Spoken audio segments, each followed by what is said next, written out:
Hello everyone, today we have a very special video. I am joined with Dr. Joshua Hill. He is the professor of East Asian history here at Ohio University, and he's going to tell you a little bit about himself here.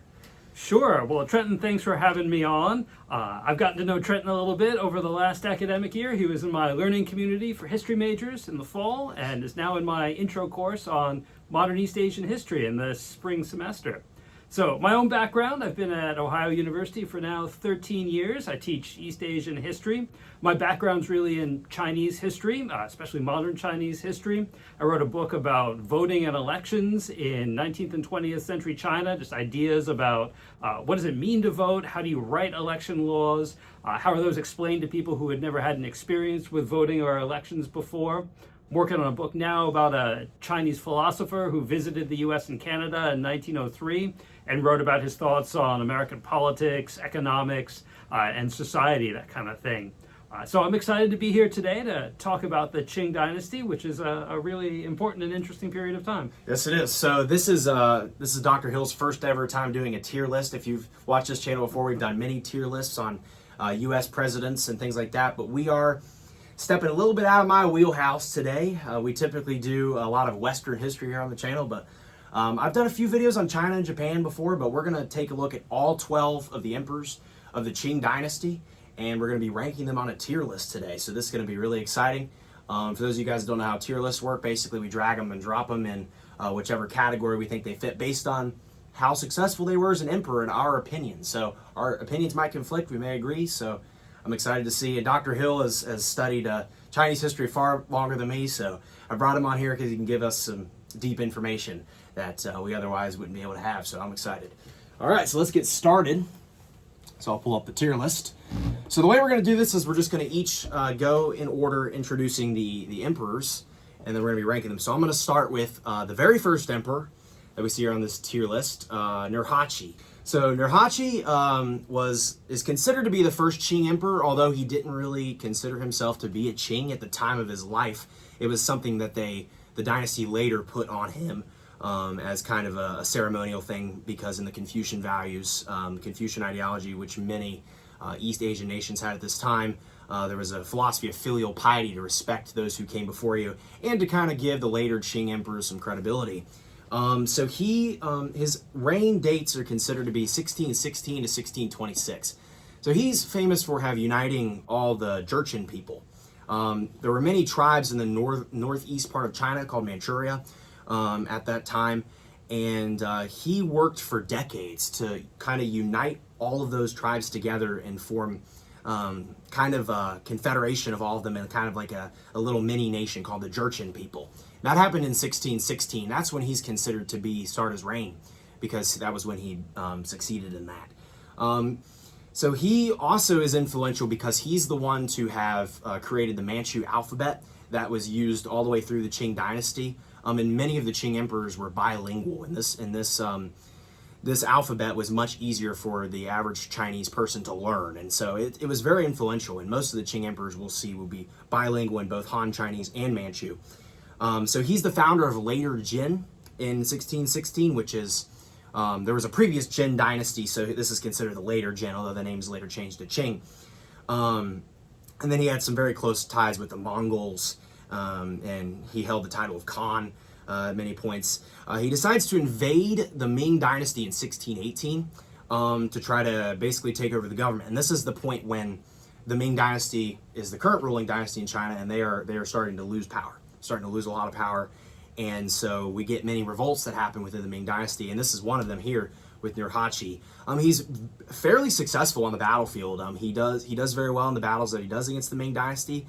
However, he is killed before he's able to fully conquer the country in 1626, and so that's why he doesn't fully is declared an emperor himself. But he did some very influential things for China, like basically declaring the foundation for the Qing Dynasty. Without Nurhaci, the Qing Dynasty probably would not have existed. The Manchu alphabet, and then also the 8 banners system, which was a military and social hierarchical system that we saw all the way through the Qing Dynasty, and played a huge role in establishing social order and military order within the Qing Dynasty. So I'm personally want to put Nurhaci in probably about the B category. The reason he's not higher is because he did not rule China fully himself, and so. But I think he was a very solid leader, and he planted the seeds for what would later become the Qing Dynasty. So, Dr. Hill, if you have anything to add to that. You are a harsh grader. That's my first reaction to this. I mean, you made a lot of really important points about Nurhaci. And the most fundamental thing about the Qing Dynasty, which is the last imperial dynasty in Chinese history, is that they are ethnically not Han Chinese. They're from a territory that, if you look on the map of China, of the People's Republic of China in the 21st century, it's northeastern China. It's well integrated into the Chinese polity today. But at this period of time, the late 16th, the early 17th centuries, this is territory that's really sort of beyond the remit of the emperors of the Ming Dynasty. So Nurhaci's role in all of this is fundamental. He is the creator of a proto-state and a proto-dynasty in this region. And again, if you look on a map, this is sort of the territory north of the Great Wall of China, sort of north and east of the Great Wall of China. The Ming Dynasty is really the only point in time in modern Chinese history where the Great Wall sort of functionally really is the border of the extent of Chinese power and of Chinese political control. A little bit beyond that in some regions, but it's much more so than any other point in time after that in Chinese history. So to be able to take that territory, again, today it's in China, but at this period in time, towards the end of the Ming Dynasty, it's really sort of slightly beyond the control of the Ming emperors, and use it as the basis to build a state. Like that's pretty important. So what do you have him? Well, I would have given him an A, but I am convinced that, he doesn't. The Qing Dynasty isn't founded until after his death. That's he my is thing. Posthumously considered to be a Qing emperor by the later Qing emperors, but he himself, he doesn't do it. He doesn't go to Beijing. He doesn't reign from the Forbidden City. So I don't know. Can I split the difference? Yeah, B plus A minus. Yeah, we could probably do that. So the thing is, that's the reason that I didn't have him in A. He would have totally been an A had he actually been an emperor. That's the one thing that it just seems weird that putting an emperor, the non-emperor technically, in a higher tier. So yeah, we can put him in an A minus for now. If we need to change the ranking later, we can. So we can put him in. I agree with A. I think he's great. I don't think he deserves an S just because he was not a ruler of China, but he did play such an impact, and we actually don't really get the Qing Dynasty without him. So I think that's a really important part as well. All right, sounds good. So you can talk about the next one. Sure. Well, now we have to go to Nurhaci's son, who assumes power in the years after Nurhaci's passing, Huang Taiji, or sometimes Hong Taiji, depending on how you want to represent it in English. And then he clearly, I think, is in the S category, in the superb category. He is the person who both creates the name Qing and proclaims this to be a dynasty of emperors, and also is the one who creates the notion of a shared ethnicity called Manchu. This is a word that didn't exist before Huang Taiji creates it. We don't even know the origins of the term, but it's so successful in convincing all of the various ethnicities in this territory that now in English we call Manchuria, but obviously even that name Manchuria is derived from Huang Taiji's own usage, to convince them that they're part of a shared ethnicity, that they have a shared culture. And then he builds on that with this sort of ethnic creation, then the political formation in 1636 of something that he's calling the Qing Dynasty, to really build the basis for a state that can challenge the Ming Dynasty. On top of that, he's a fantastic military commander and really leads his forces to a series of victories, especially in Korea. And that's an important sort of precursor for the Manchu attacks on Ming Dynasty territory south of the Great Wall itself by solidifying the control that the Qing forces have, Manchu forces have over their vulnerable rear facing the Korean peninsula. He's able to gain resources and gain a level of protection for his planned defenses against the Ming. He passes away right before the actual Qing conquest of the Ming Dynasty, so he's not the person who brings the Qing south of the Great Wall of China. He passes away 1 year before that happens. But that notwithstanding, I mean, without him and without his skills, there probably wouldn't be a Qing Dynasty. Agreed. So I agree with that. Yeah, just some other things about him. I totally agree with Dr. Hill's ranking. I personally had him in the A category, but I do agree that he was better than Nurhaci, just because he kind of laid that foundation. Nurhaci kind of set it up for Huang Taiji to get in, because he kind of allowed the Qing Dynasty to actually have power in the country. He also, like I said, is very successful in the battlefield. He strengthens ties with Choson Korea. There was the tributary system that happened at this time, where the kind of, if you look at Sinocentrism, the idea that the Chinese emperor was more or less the core of the earth. I don't know how accurate that is, but basically the Koreans would they kind of believed that the Chinese emperor was above them, so they would, in a tributary system, have close ties with them and give them things. And so Huang Taiji established that tributary relationship with Korea, which was a huge deal, and that's what we see later on throughout the dynasty. Yeah, he does not live to see the actual Ming Dynasty be overthrown. That's probably the one flaw that he had. Other than that, though, he really, I think Dr. Hill hit it up great. He really set the standard for the Qing Dynasty, and was a very important leader early on in its history. So we can go ahead and put him in the S category. I do agree he is better than Nurhaci, and probably one of the better emperors, probably top 3 for sure of the Qing Dynasty, I would say. All right, so I'll move on to talk about the next one.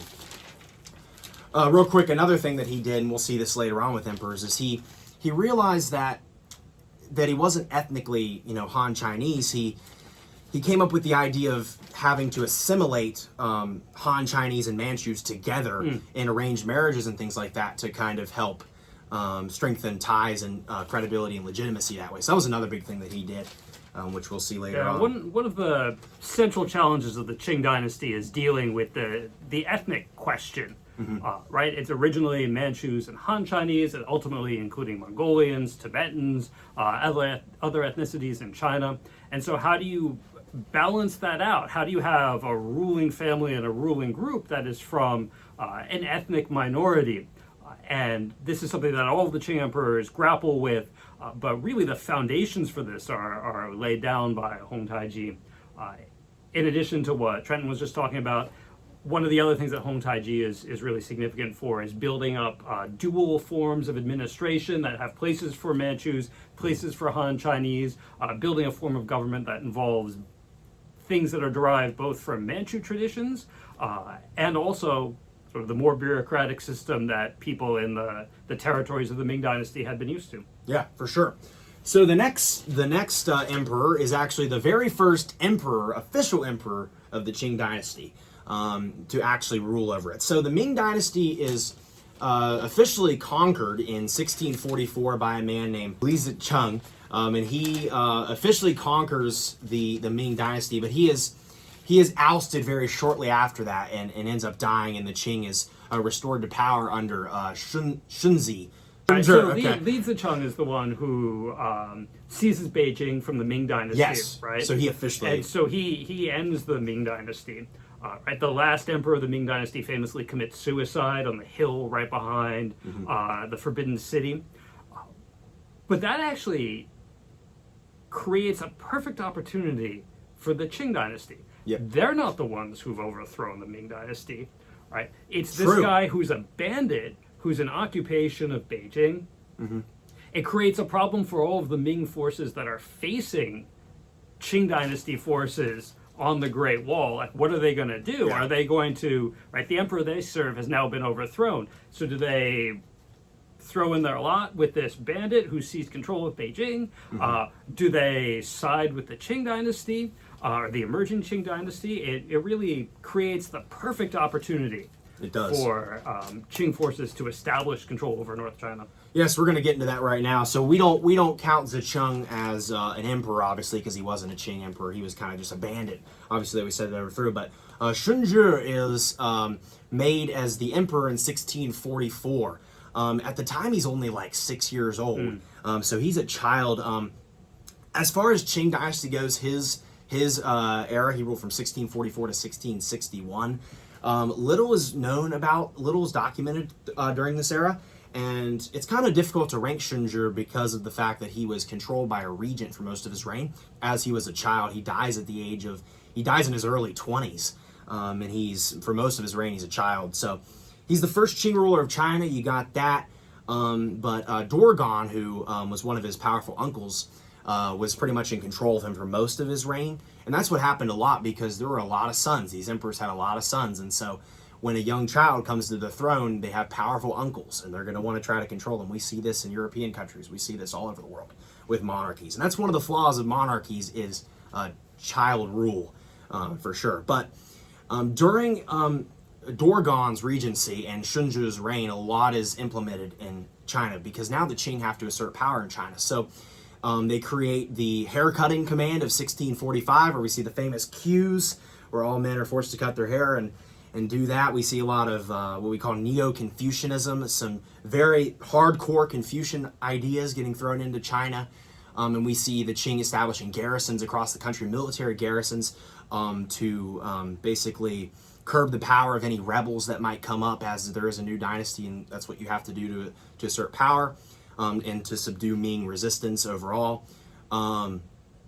After Shunzhi becomes in power, once he becomes age of rule when he's about in his teens, he removes Dorgan of all of his posthumous honors, which is interesting. There were the 6 edicts that were passed. The edict to purge corruption in the officialdom was in the 1650s that took place. He was a staunch proponent of Confucian education, we talked about, and he led expeditions were led in the Amur region against the Russians at this time. But a lot of the stuff is going on at the time, and he dies in 1661 supposedly from smallpox, the age of 22. And conspiracies come out that maybe he retired as a Buddhist monk, but that's kind of I was about to mention that. It's kind of an interesting story. Well. Yeah, so I personally have him in the C category, but I could maybe see a B as well. I think the way we should rank it, if we have conflicting rankings, we should just take the top one if they're back-to-back. If they're 2 apart, we can just neutralize in the middle. So I have him at a C tier, but I want to see what you say about him. I think a C is fair with him. I mean, the complexity of the system is, if we're ranking the importance of the time this person was on the throne and the effectiveness of the people who are in charge, then I would have to go much higher than a C. But if we're trying to look at the role of the particular emperor themselves, he was a child for most of the time. To me, the most interesting thing about him is this persistent rumor, which is, it's in books, but it's most famously to me, it's portrayed on Chinese TV shows, like costume dramas made in the 20th and the 21st centuries that portray the Qing Dynasty. They often sort of follow along to this rumor that Shunzhi, when he reaches maturity, realizes that he just doesn't want to be an emperor. Yeah. And so goes off and becomes, fakes his own death and goes off to become a Buddhist monk. Interesting. How true is that? Yeah, Who really knows? But it is this sort of romantic way of thinking about some of the challenges of a monarchy, right? What happens if you have a self-aware person who realizes that actually they don't really want to be king?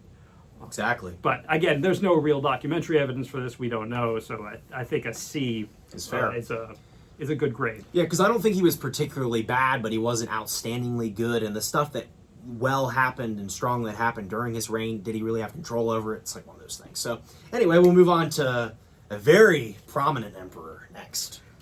So the next 3 emperors, I'm only going to talk about the first one right now, but the next 3 emperors are 3 of the most famous emperors in all of Chinese history. It's a grandfather-son, grandson combination who rule collectively for over 130 years, and they really they shape the character of the Qing Dynasty extremely deeply. And they're people who have attracted so much attention from historians, from novelists, from TV and movie makers. I mean, they're really quite extraordinary and quite charismatic people. The very first of these is the Kangxi Emperor, someone else who comes to the throne as a child in 1661, the first year of his official reign, 1662.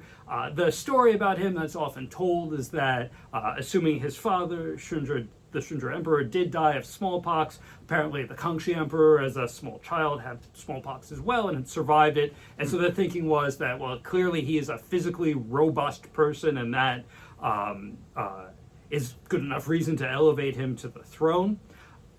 It turns out that the Kangxi Emperor, and this is probably not apparent when he was a small child, but it becomes apparent throughout the rest of his life, is an extraordinarily talented human being, just extremely intellectually curious, extremely physically vigorous, really interested in learning all sorts of languages, in traveling all over the place, interested in science and astronomy, interested in military affairs. He takes the field with his army.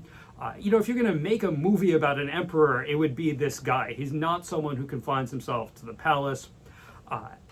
And then on top of that, he's extremely long-lived. He reigns for 60 years. And that's the period which really consolidates Manchu rule over China. So a few things that the Kangxi Emperor does. The first is that while so far our description of the Qing conquest of China has made it sound like a very smooth process, of course it's not. The Manchus is a very, very small number of them. The army that goes south of the Great Wall in 1644 maybe numbers 200,000 people, of whom perhaps half are Manchus.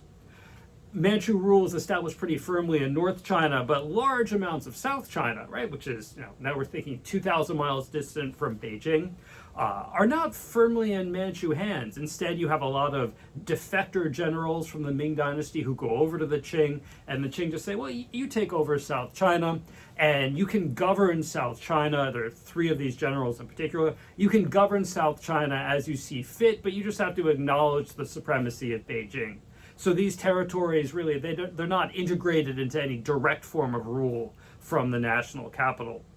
The Kangxi Emperor, when he reaches his teenage years, challenges these generals and precipitates essentially a civil war where he seizes control over Central and South China. And so it's this period in time that he really sort of integrates the entirety of former Ming territories directly under Manchu control. At the same time, he works in a lot of different ways to conciliate former officials of the Ming Dynasty with the new rule of the Qing. He creates projects for them to work on. He firmly reestablishes the examination system to recreate the old Confucian bureaucracy of the Ming Dynasty. Under the Shunzhi Emperor, some of this had happened as well, but you really see the expansion of this under Kangxi, and you see in particular under him the creation of sort of special extra examinations to create more opportunities for former Ming officials to come into the Qing court. A profoundly interesting and thoughtful person. You also see under him Qing expansion first into the island of Taiwan, which is the last sort of holdout of not even Ming forces per se, but forces that had some sort of tangential alliance to some of the Ming pretenders. You also see Qing expansion deep into Central Asia, in particular the Kangxi Emperor, thinking about someone who is himself coming from a tradition as a Manchu who is sort of interested in Central Asian affairs, in particular is looking at relations with Mongolian people as being really important. He challenges the rule of some Mongol kings to Central Asia and leads armies against them. So a profoundly, profoundly important figure. There are a few flaws to him that I think are worthwhile to talk about. And in particular, one of those flaws is that he never really figures out how he's going to pass the throne on to one of his children. He has a large number of adult male sons. There is no tradition among Manchu people of naming the eldest son as their necessary successor. Instead, it's a tradition of picking successors that comes out of Mongolian traditions, Central Asian traditions, in which any of the adult male children of the king or the Khan or the emperor are able to compete for power.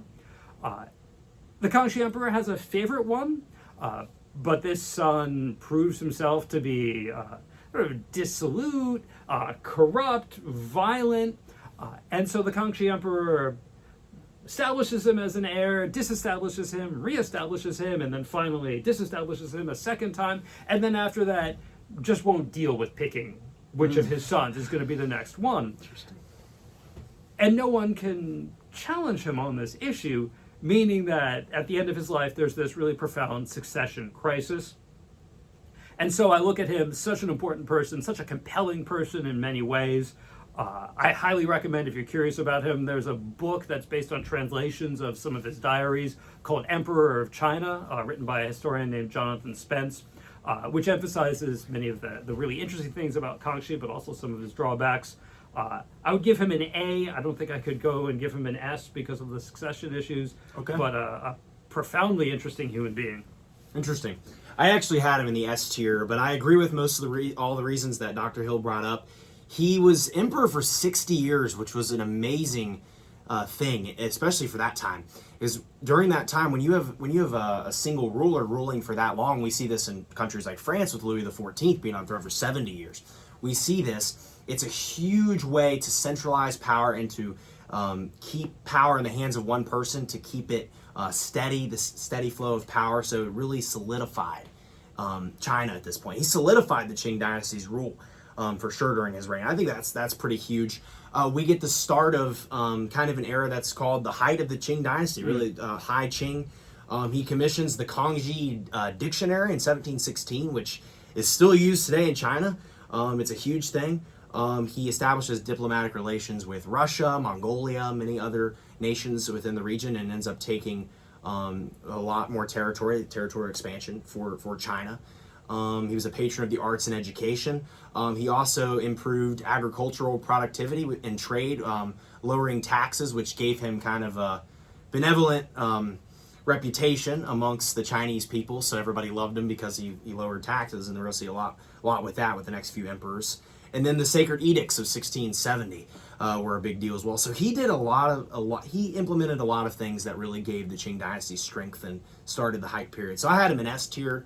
So that was kind of where I was at. So S and A. So we'll put him in S for now, just to kind of we'll just put whatever the higher rank is. That's kind of what we've been doing in the video. But we haven't had a major disagreement yet. No. We'll see if that comes out. Well, I don't know. Interesting. Oh, no, I'm curious. I feel like you're hinting at something. All right. I feel like I might be, but I don't know. We'll see. So now I'll move on to the next emperor. So Yongzheng is the next emperor. Now, Yongzheng is interesting because he kind of serves as a bridge between the two really long-serving emperors, Kangxi and Qianlong. And he's kind of on the throne. He's still on the throne for 13 years, which is a decently long reign, but not nearly as long as his successor and his predecessor. So he often gets forgotten more than them. But I think he was a really good emperor. So he rules from 1722 to 1735, during which time he makes it a priority, as soon as he becomes emperor, to address the political corruption and the things like that, the internal family feud and civil war going on within the government at this time. We talked about Kangxi struggle with that, like not picking an heir and things like that. So Yongzheng comes out trying to address political corruption between the princes. He has a major opponents among the family try to take power from him. But he ends up appointing Yinzi is one of them as Lifan Yuan, which is a powerful title. He created special titles for some of his opponents to have to kind of, in his idea, to kind of keep them from trying to curb his power by giving them power of their own and kind of spreading out the power amongst the empire, amongst the ruling family. So he also places many noble titles amongst Qing descendants, or not Qing, Ming descendants, sorry. So he does that to kind of establish, he does it to kind of, for civil service reform and things like that. A farming and land tax is exempted during his reign, which created more farmable land and agriculture and growing Chinese populations. So certain farmers are able to be exempted from taxation for about 5 years or so during his reign, to increase the amount of food going, because one of the biggest crises that's going on in China around the 18th century is a huge boom in the population. And so that's happening right now. So what are you going to do? You got to feed all these people now. So this was put in there.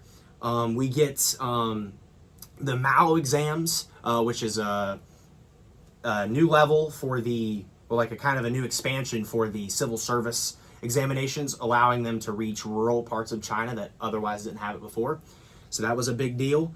The civil service examination was something that the Chinese did at the time to allow pretty much anybody in society, if they were scholars of the Confucian ideals, that they could climb their ranks up and get government jobs that way. So that was a big thing. So he allowed people in rural areas to have access to that. He also made it illegal to offer privileges to that class of people which had otherwise had, which made the ruling class very corrupt in China, and he realized that. So that was a big deal.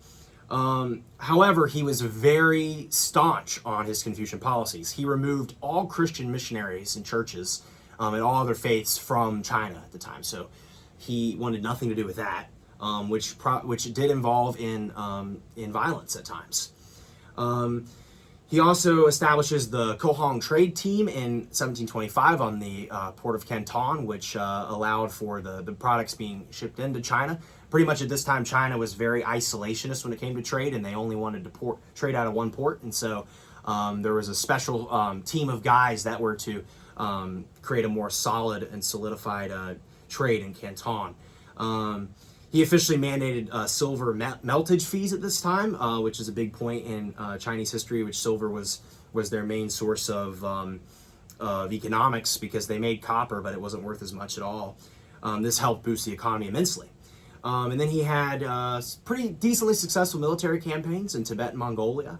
And he formed the Chinese Grand Council in 1733, which, even though it was not democratically elected by any means, it still was a somewhat governing body that gave the emperor suggestions. Obviously, the emperor was in full control. But the fact that an absolute monarch in the 18th century would do this is kind of a big deal, in my opinion. So I actually have Yongzheng in the S tier, so I'm excited to see what you say about him. And I think because of his shorter reign, he wasn't able to screw stuff up, in my opinion. That's kind of where I'm at on him. Interesting. You can go in a lot of different directions with Yongzheng. Yes. Let me give an interpretation rather than adding more facts to this. Okay. All of the details Trent just talked about, Yongzheng is a centralizer. Right? He comes to the throne as an adult, which is kind of unusual, right? His father was long-lived, so he is middle-aged by the time he's on the throne. He has been paying attention to politics. He really wanted to be the next emperor. And then he takes, in all sorts of different sort of levels of politics, he takes control of things and tries to simplify, standardize, rationalize all of this stuff. And so we can look at that in a good way, right? That previously stuff that had maybe, not been so organized is now going to be organized, that things are going to be done in a thoughtful and purposeful manner rather than just on the basis of how they've always been done. The flip side of the coin is if you're looking for emperors who are autocratic, this is your example of that. I agree. One of the famous biographies that's written of him, scholarly biographies that's written in the 20th century, the subtitle is A Study in Autocracy. So we can look at Yongzheng in a number of very, very different ways. I think especially if you're interested in looking at strong leaders, patterns of strong leaders of China who have a really tough ideological backbone. We can find those in the 20th and the 21st century, of course. And then if you're looking for historical examples, the Yongzheng Emperor is one who's often raised as that. So to me, it really kind of depends on how you want to apply a moral ranking to any of that. That's fair. I mean, if you're looking at simply like political efficacy, Yongzheng has to be in the S category. I agree. If you're trying to look at, well, what kind of China do we want? Fair. Maybe a little bit less so. I would go for an A in part because while I really acknowledge and I'm fascinated by his bureaucratic reforms, we could go on and on with a number of things he did. He's a really impactful emperor, even though he's only on the throne for slightly more than a decade.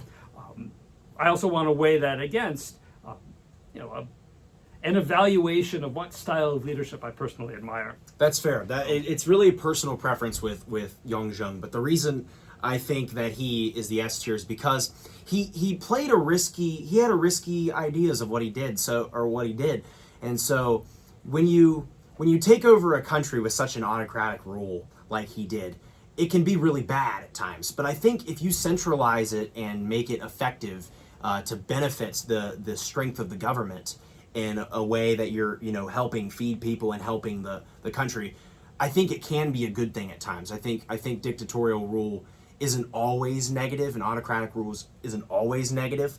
And I think had somebody else been on the throne at the time, it could have been horrible. I could see him being possibly an F-tier emperor. But I think Yongjung did a lot of good things, and he centralized the government in a way that was beneficial to China, in my opinion. So that's kind of where we're at with him. But we'll let Dr. Hill talk about the next long-reigning Qing emperor. Sure. Well, one of the things Yongjung does, in part because of his disputed ascension to the throne, is, again, with this notion of him as a centralizer, an organizer, or a rationalizer, is he comes up with a system by which emperors can make known their wishes for who is going to be the next emperor. They literally write it down on a piece of paper. There's a box for it. It's above the throne. And so he names his own successor, the Qianlong Emperor, who takes the throne in 1736, reigns all the way for 60 years formally as emperor until 1795, and then informally as retired emperor for another 4 years. He steps down from the throne in an act of filial piety so as to not exceed the reign of his grandfather, the Kangxi Emperor. So this emperor, the Qianlong Emperor, who's on the throne for much of the 18th century, is a very fascinating, very controversial individual. Often his reign is seen as the high point of Qing Dynasty rule. It's the moment where really all of the efforts of sort of consolidation of Qing rule have now been done and really have begun to bear fruit.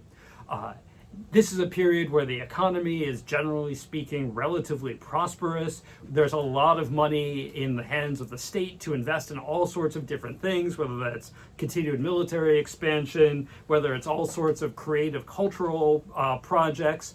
Qianlong himself is a fantastically intelligent person.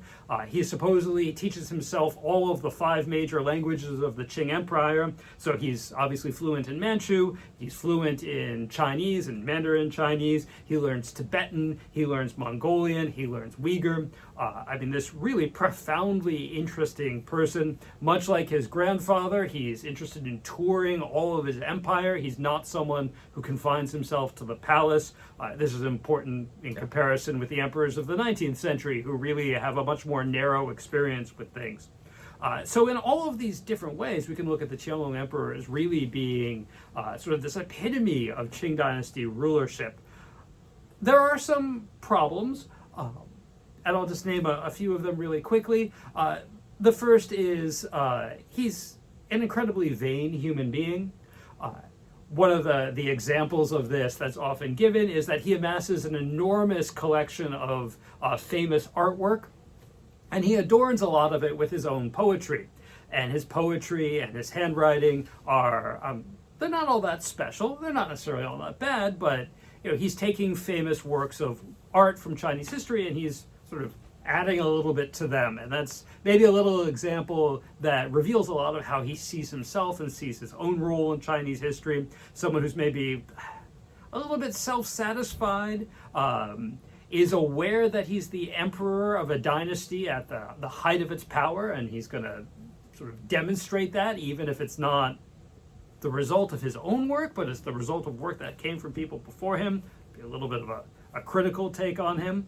The other side of Qianlong that I think is worthwhile to have in mind is that by the end of his reign, he's beginning to lose it just a little bit. And the exact nature of how he's losing it is, I think, not entirely clear. We do have reports even from very close to the end of his life from people who've met him, and this includes actually the first set of British ambassadors who meet him, that he seems to be incredibly lucid, he seems to be really with it. So I don't necessarily mean to imply some kind of cognitive decline, even though perhaps the description I'll give next will suggest that maybe that's one of the things that's going on. But by the 1780s and into the 1790s, there begins to be a level of corruption in the court around him. One of the difficult things about being an emperor, and this is true, I think, of any autocratic system, is how do you know that the advisors around you are giving you good advice as opposed to simply telling you what you want to hear? and this is a problem that clearly grows up around him by the end of his reign. He has advisors who he picks as his favorites. In particular, this one man named Heshun, who, as ethnic Manchu, it's not entirely clear what skill set he has. He's young, he's attractive looking, he's charismatic. Maybe that's enough for an elderly Qianlong emperor. He is fantastically corrupt. He redirects tax revenue to his own personal coffers. He is, he himself, as the emperor's favorite, now begins to play favorites throughout the bureaucracy. So now you have this patronage network that's not really based on skills, but instead is based on, the emperor likes Heshun, so then who does Heshun like? And really by the 1780s and into the 1790s, you have an administration that is beginning to fall apart a little bit, but because the Qianlong Emperor has reigned for so long, because he is part of this really distinguished lineage of now 3 emperors who have been really powerful and impactful, everything is slightly frozen around him. This continues after he steps down from the throne. Right? He steps down in order to honor his grandfather's legacy, but then he's still alive, and so his son, as the next emperor, for a few years, can't actually do anything, because if you're going to be a filial son, you have to respect your father. So we can see in Qianlong, I think, some of the great and powerful things about the Qing Dynasty, but also we can begin to see some of the weaknesses of it as well. All right, yeah. So, what would you say ranking is for him? Here, he's a tough person to rank. Yeah. I would give him a B. Okay. Because of the difficulties of the latter part of his reign, but even as I give him a B, I want to acknowledge that his period on the throne, for much of it, is really, it's the height of the Qing Dynasty, and it's the height of, in many ways, classical China. Yeah, and this is like my first and maybe only hot take of the video here, so I feel like we have to have a hot take during a tier list. So anyway, so we kind of talked about, Qianlong, he's on the throne for 60 years, and during that time, you have a lot of time to do great things, but you also have a lot of time to screw stuff up too. And that's something that Yongzheng didn't have, and maybe he would have ran into that. But we're not going to go through alternate history today. We're going to talk about what actually happened. So Qianlong, he does some great things. He rebuffs foreign trade with Britain. The British come in, and Qianlong says, "I want nothing to do with you," and he doesn't really give in anything, which is really strong and allows China to keep its strict trade policies. Commercial policies. He was a patron of the arts, but his government was very corrupt, and there were a lot of rebellions that took on during his time as emperor, and there were a lot of, unlike Kangxi, who was very successful with his military campaigns, Qianlong was not very successful at all in his military campaigns. In my opinion, is his biggest flaw. Specifically, the Dzungar genocide that took place during his reign. This was part of one of his greater invasions of the region. And there were also regions down in Southeast Asia. The Sino-Burmese War and war down in Vietnam were also lost. But he ordered the Dzungar genocide, which killed 500,000 to 800,000 people. And that is one of the biggest things when you look at him. And I know there's more to his reign than just that, but those numbers are insane. And I don't see how you could rank somebody who killed 500,000 people above a C tier, to be honest. So that's kind of where I was at with him. And I understand he did some great things for China. And he was a really strong emperor at times. But his flaws were really bad, in my opinion. And so I actually had him in the D tier, which is really interesting. I was thinking you would maybe even put him in A. So I was like, wow. So you said B, I said D, so we can make a fair compromise in C for him. All right. Well, that definitely is a hot take. Very hot take. I think we could probably spend the next hour talking about just that. For sure. But one thing I would add to that is if we are factoring in death tolls, then it's the founders of the Qing Dynasty who we would have to severely downgrade, because the wars that lead up to 1644 and then the wars of unification, or dynastic consolidation, more accurately, after 1644, millions, if not tens of millions of people died during the wars themselves, but then also the immense disruption that comes through them. The Qing conquest is profoundly cataclysmic event in many people's own life histories. It's in the long run we can see sort of this period of stability in the 18th century in which there's huge population growth, there's huge economic growth, but the period of conquest in the middle of the 17th century is, a generational catastrophe from the perspective of many people in the former Ming territories. That is true. It just depends on the way you want to look at it. And the way that I look at the Dzungar genocide is something that didn't really need to happen, and it's something that it just seemed nastier than conquest for the greater good of establishing a dynasty. It's interesting. It's interesting to look at, but it depends on the way you want to look at it.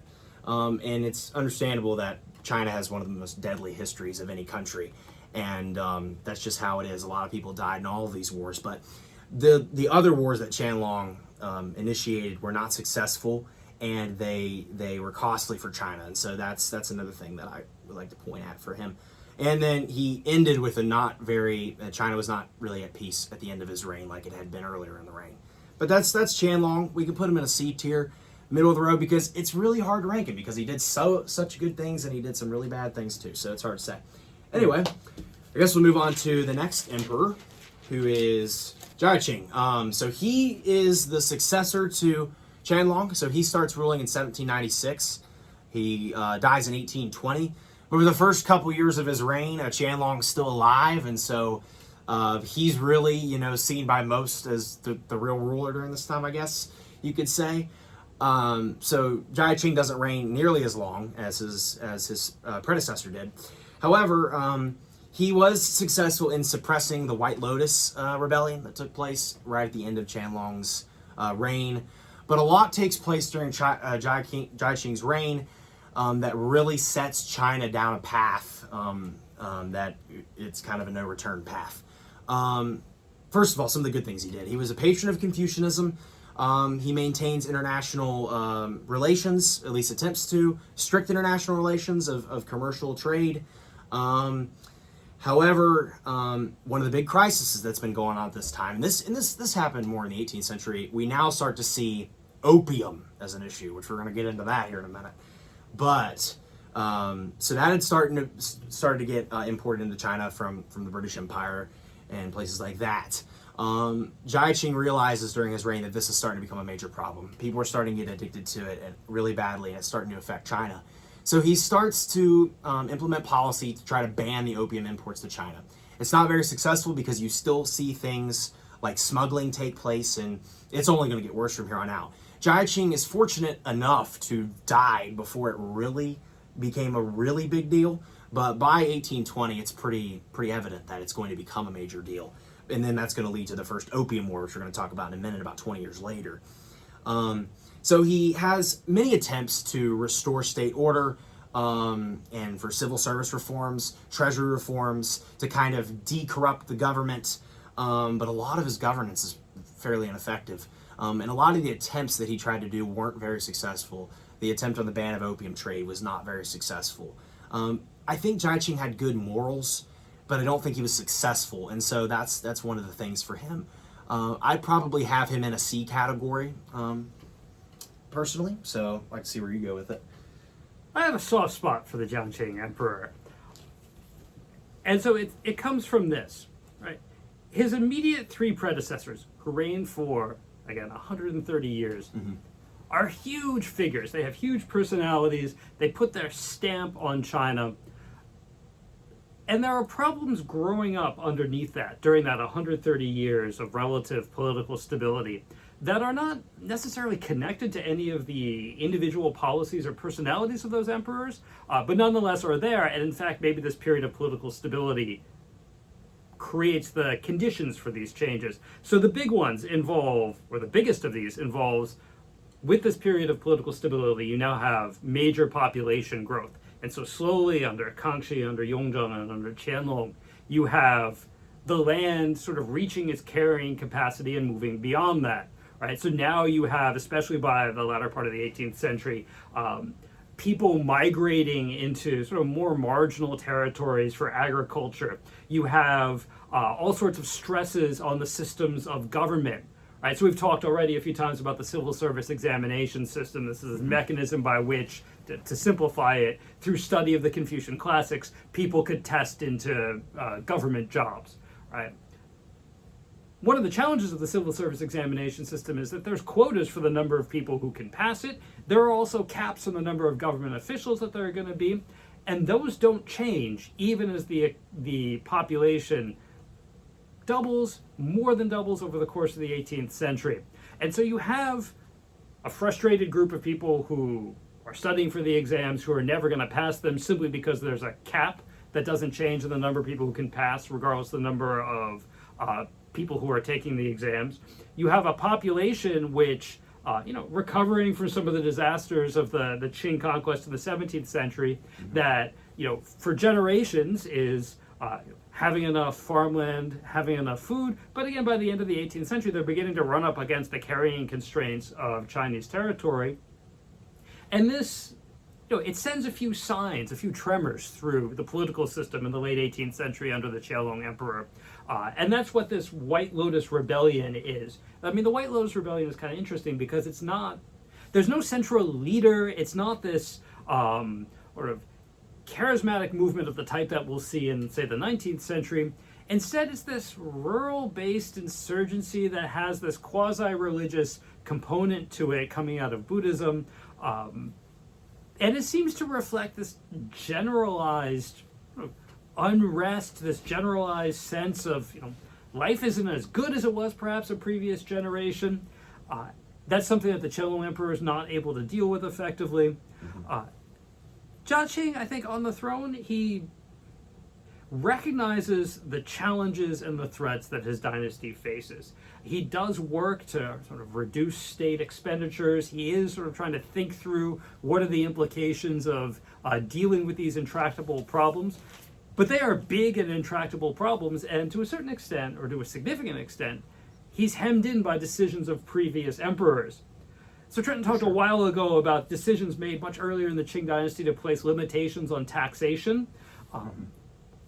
One of the long-term constraints of that, though, is because those are decisions that need to be honored on the basis of filial piety, they become baked-in assumptions to the system. So when you have a state that in the beginning of the 19th century kind of needs more sources of revenue, they're stymied from raising the agricultural taxes that are available to them, or that otherwise could be available to them. So Jia Qing is one of the first emperors to really try and grapple with the fact that there's a growing number of problems. And I've only mentioned the domestic ones.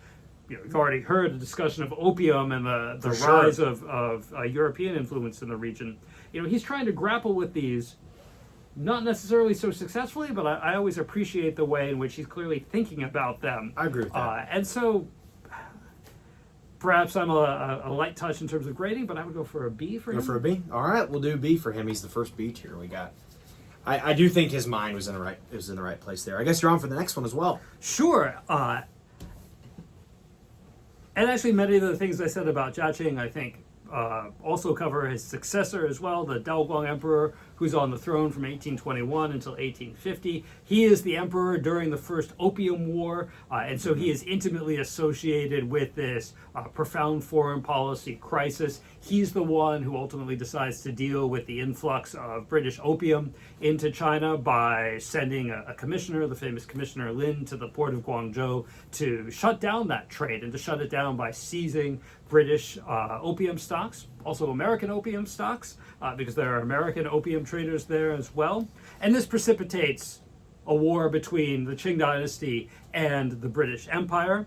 And it's a war that the British Empire is able to fight and to win because they are the first country to deploy industrialized military assets to the battlefield. I mean, in particular, the best example of this is a British warship, the HMS Nemesis, which is the first steam-powered warship that's used in combat. And so this is a ship that, from the perspective of Qing forces, it sails unpredictably. It's not pushed around by river currents or by tides in the way that they're used to. And it allows for, again, from the perspective of Qing Dynasty forces, sort of unpredictable British military tactics and unpredictable or unpredicted British military victories.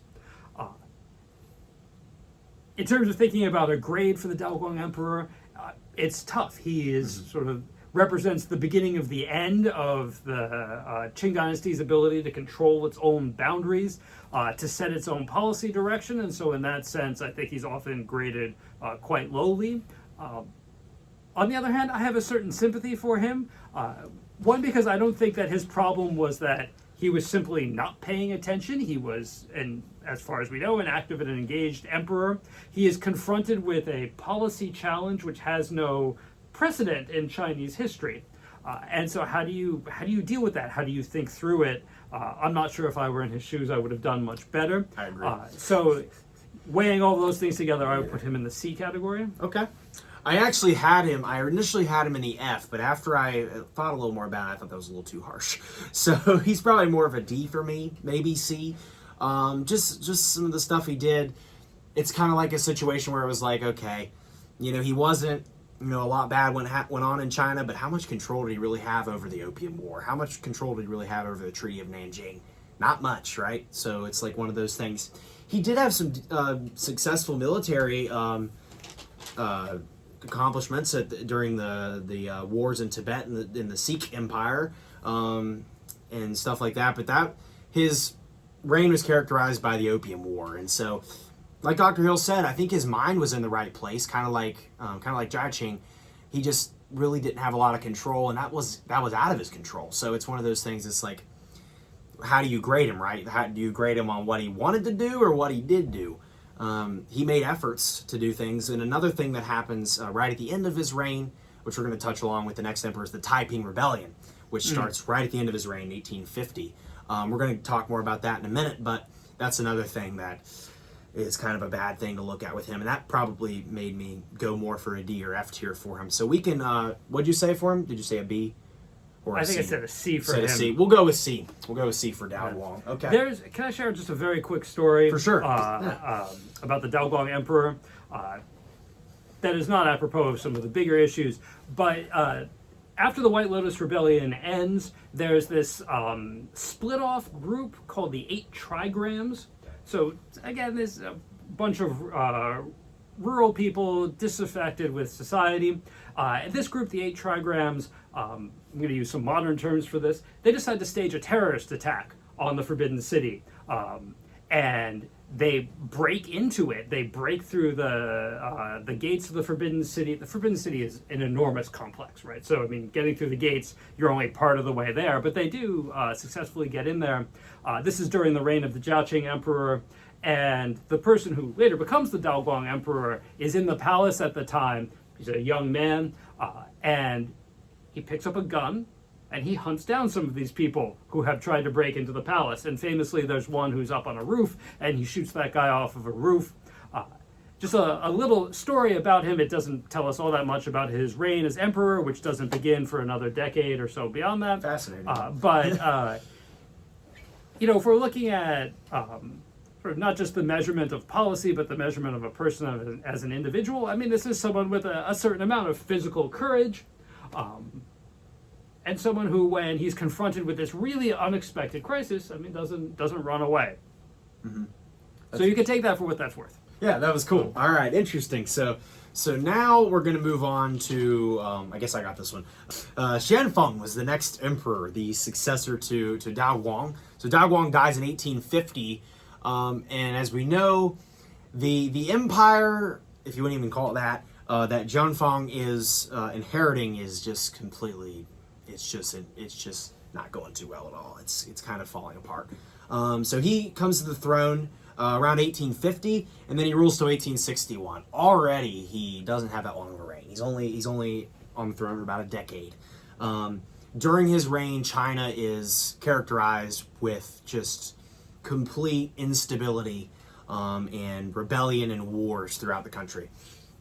First of all, since we were just on the topic of the Opium War, let's just cover the Second Opium War real quick, because there were 2 Opium Wars that took place. The first one was from 1839 to 42. There's another Opium War that takes place during Xianfeng's reign that leads to further encroachment from Europeans onto the Chinese mainland. Now Europeans are allowed to officially come to the Chinese interior to set up things there, and that pretty much led to Jianfeng not really having much control over any of that and not having much control over his own country anymore, and we'll see that with a lot of the Qing emperors. Another thing that happens is the Taiping Rebellion, which Dr. Hill and I, when we first speculated what kind of video we were going to do, we mentioned the Taiping Rebellion, and maybe someday we'll do a video on it. But this is a topic that I think a lot of people don't know about in the West, and it's something that is a really big deal.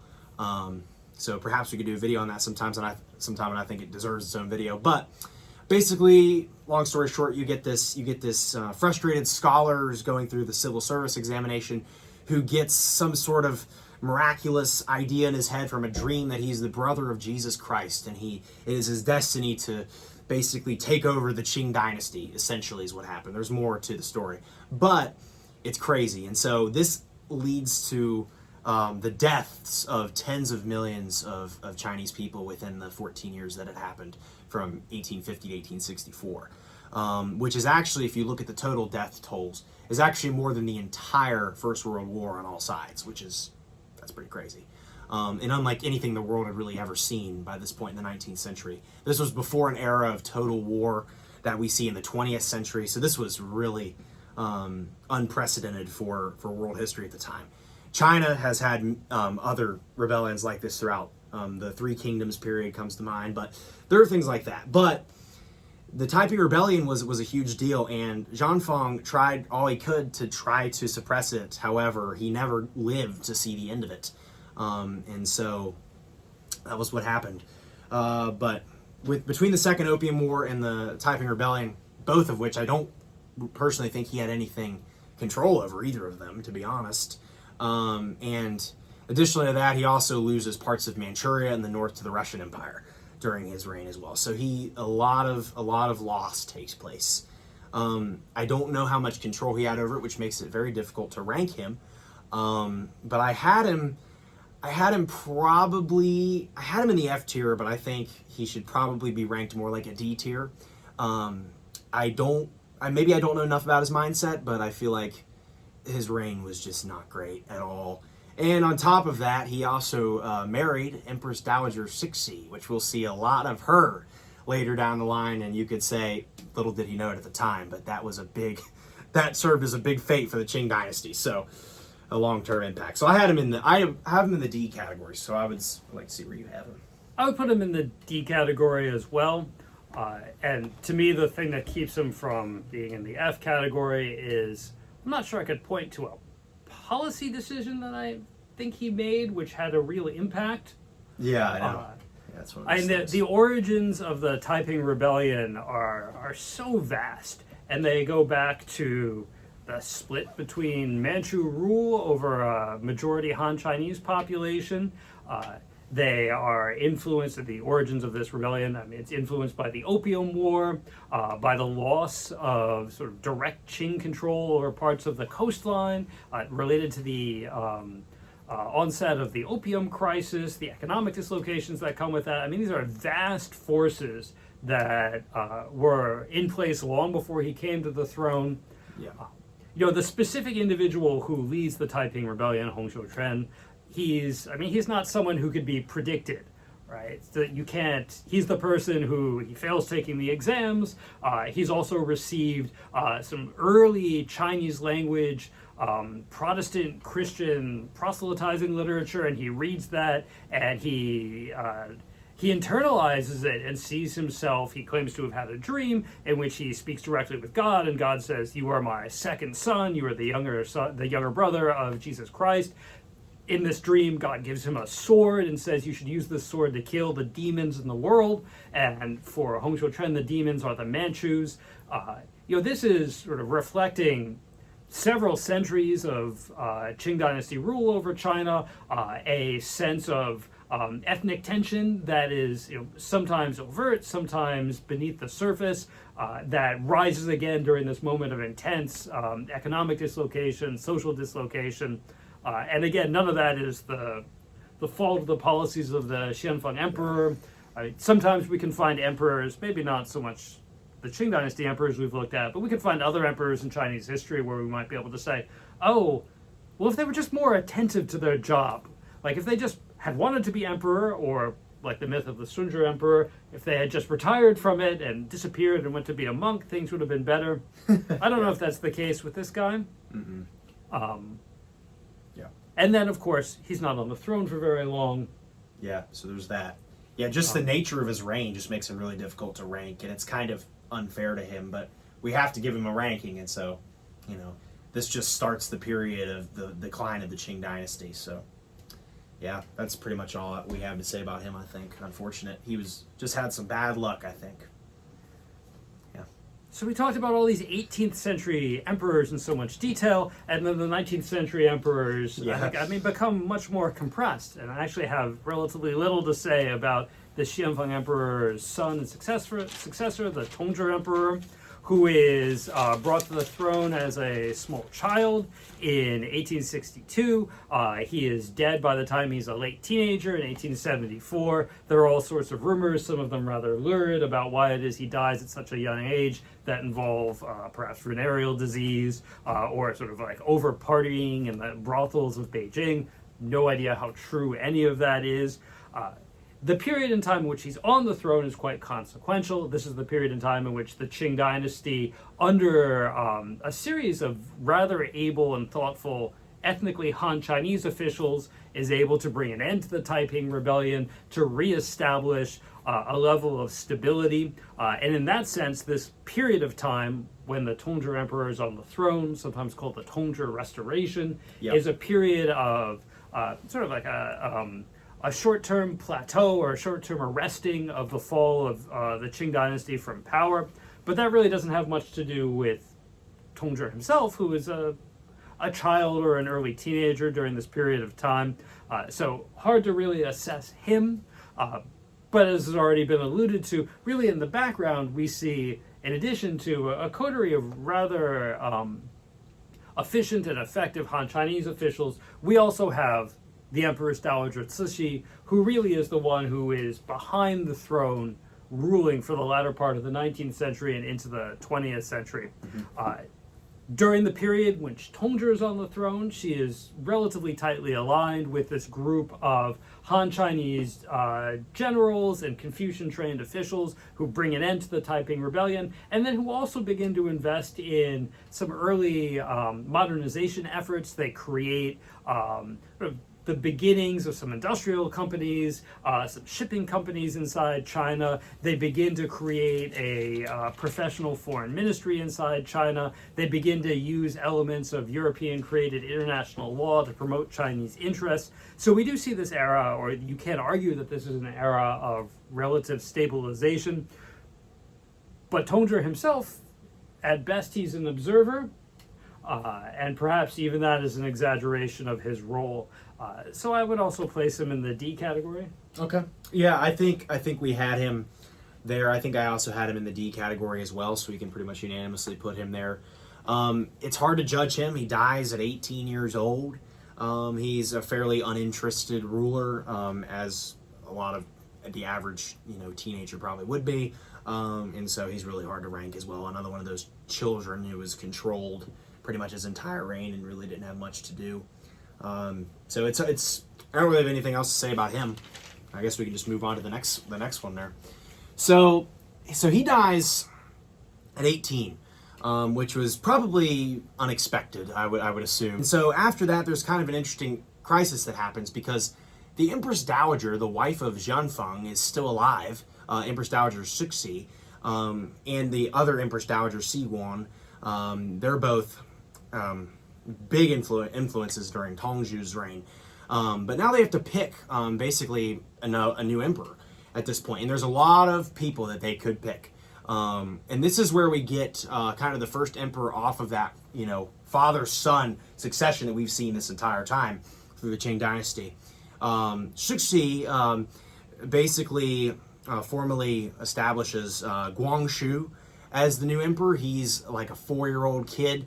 And this was a move mainly so she could keep control over him during his reign. And with the way that his reign goes, he is basically controlled by her even in his adult years as well, which is interesting.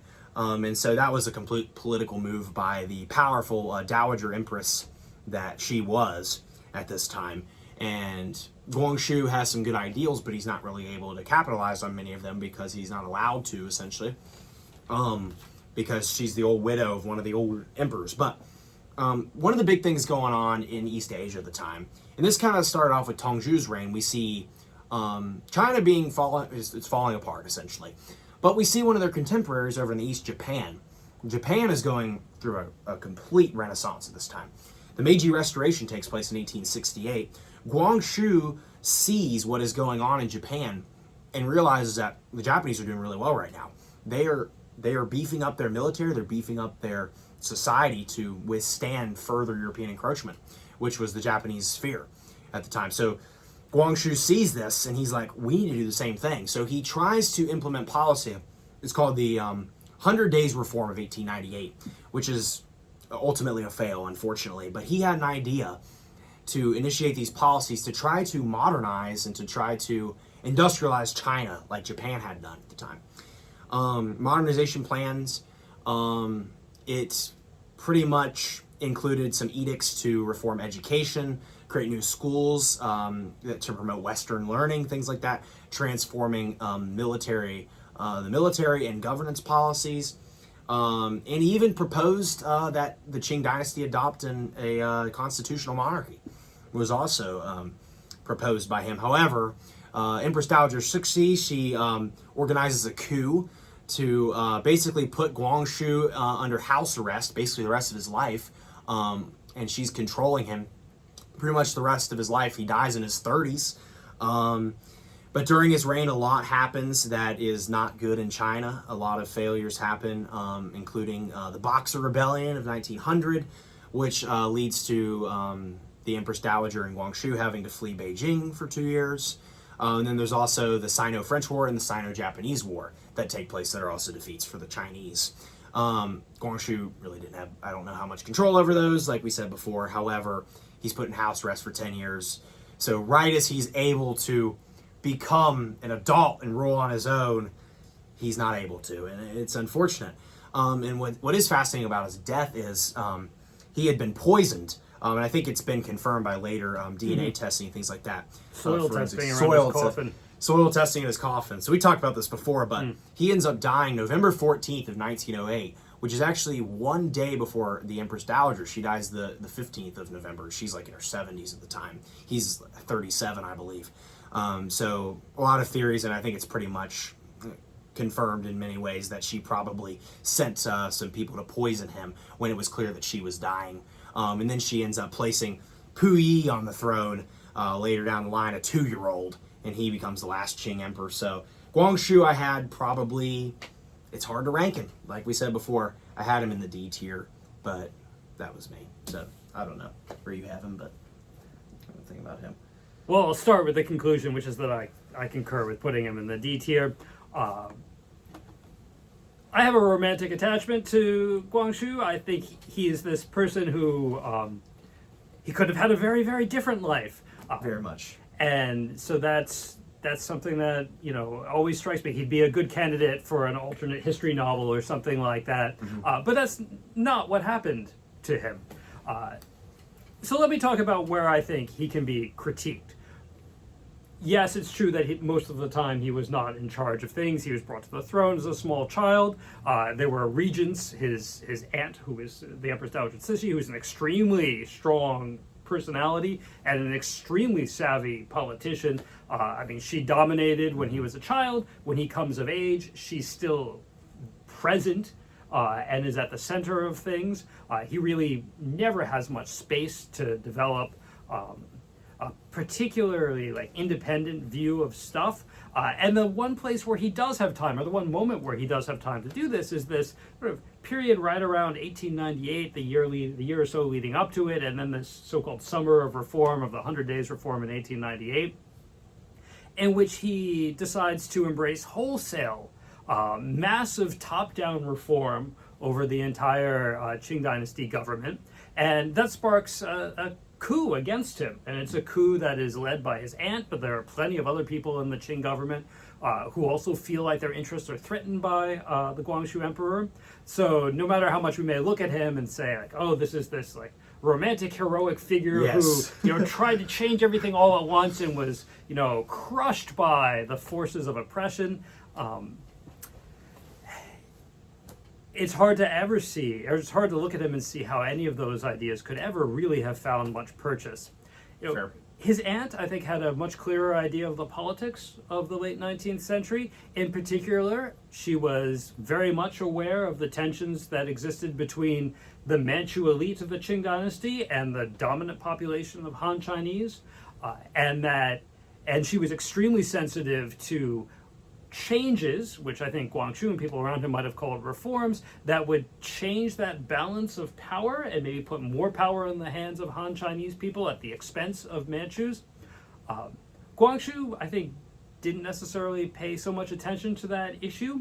One of the profound challenges of the late Qing period is trying to differentiate what is in the interest of the dynasty versus what is in the interest of the country or the empire as 100%. a whole. That's a big question. And the Empress Dowager Cixi, clearly she prioritized what she thought of as the interest of the dynasty over the interests, perhaps, of the territorial integrity of the country as a whole.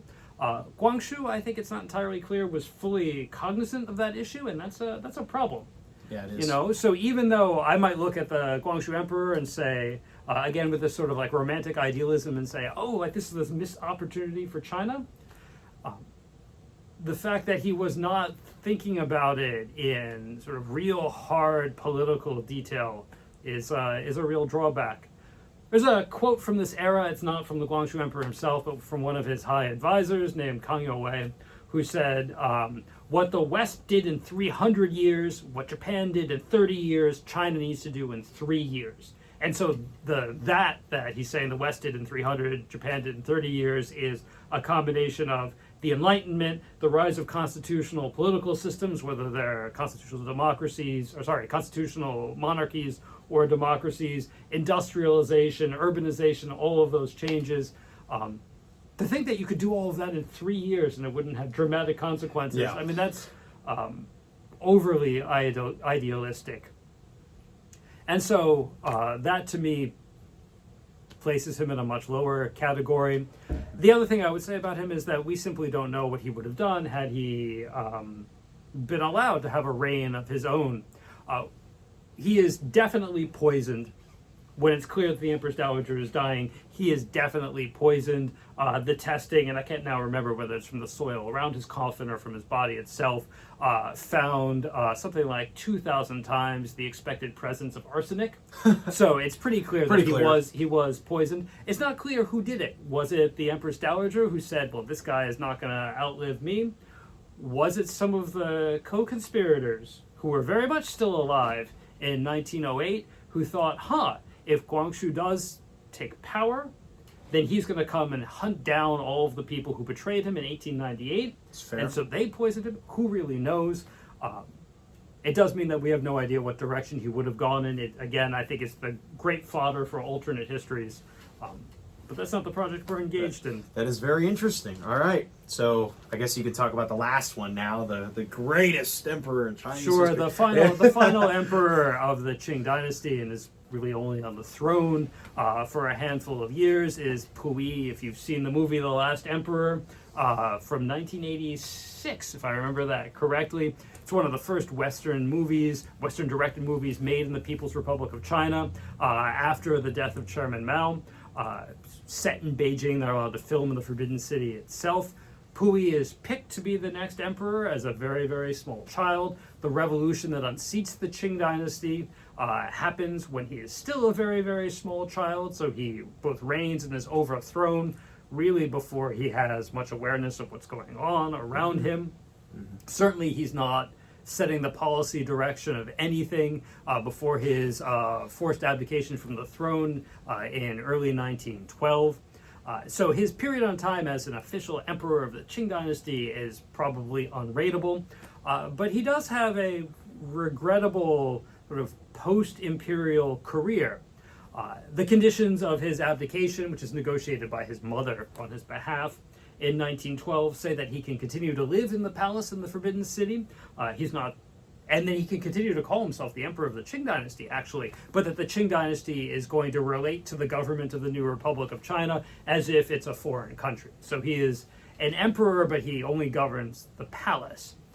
And he's also still a small child. So much of the 1910s really is this government of adults around him that is play acting, and the thing that keeps them still showing up is that they're slowly stealing things from the Forbidden City. This is dramatized pretty well in the film The Last Emperor. It's also documented pretty well in Puyi's own autobiography. Ultimately, he's kicked out of the Forbidden City during the so-called warlord era in the 1920s. And at that point in time, he seeks refuge with the Japanese Empire. And this is where his post-imperial career takes a really dark turn. He ultimately ends up being appointed first the chief executive of the Japanese-controlled state of Manchuria, or Manchukuo, and then finally is actually enthroned as a puppet emperor there, which he maintains that position until the end of World War II in 1945, when he's captured by Soviet forces when they invade Manchukuo. He's not himself personally responsible for the atrocities committed by the Japanese Empire, which involves, really terrible stuff. Forced labor, experimentation on human beings, which includes dissection while people are alive without pain control at all, testing of biological and chemical weapons on human beings. Really miserable stuff. Japanese-occupied Manchukuo is essentially a narco state.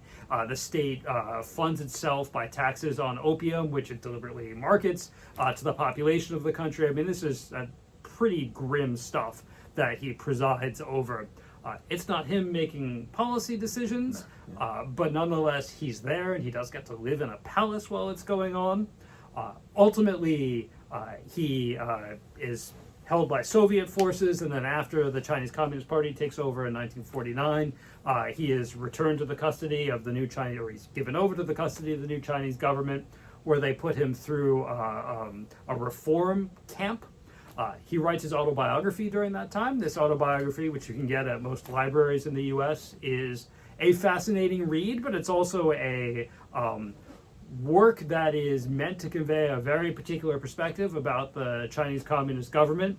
It's edited itself, and then it's approved for publication by Zhou Enlai, the premier of the People's Republic of China, so like the #2 official under Chairman Mao during the first half of the People's Republic of China. And it's meant ultimately to show how even the emperor from the old system could sort of come to see the promise of the new communist state.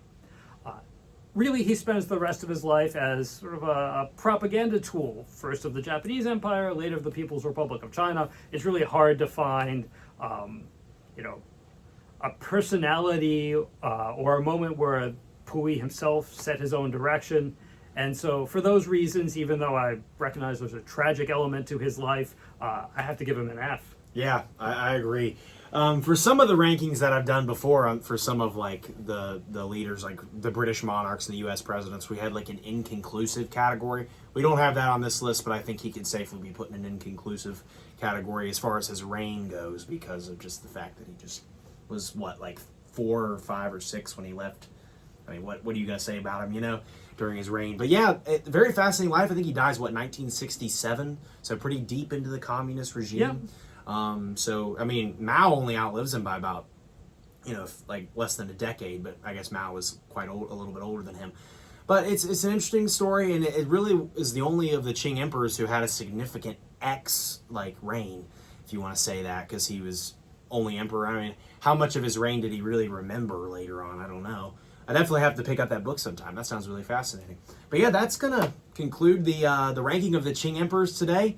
If you want to see us cover any more periods of Chinese history, let me know. And it was a pleasure having Dr. Hill on today. Thanks so much. Yes, it was. So we'll see you guys later. Be sure to comment, like, and subscribe. And if you guys want to share your opinions down below, if you agree with us or if you disagree with us, if you think, that one of our rankings was quite off, you can let us know in the comments. We'll be happy to discuss with you. So we'll see you guys next time. Goodbye.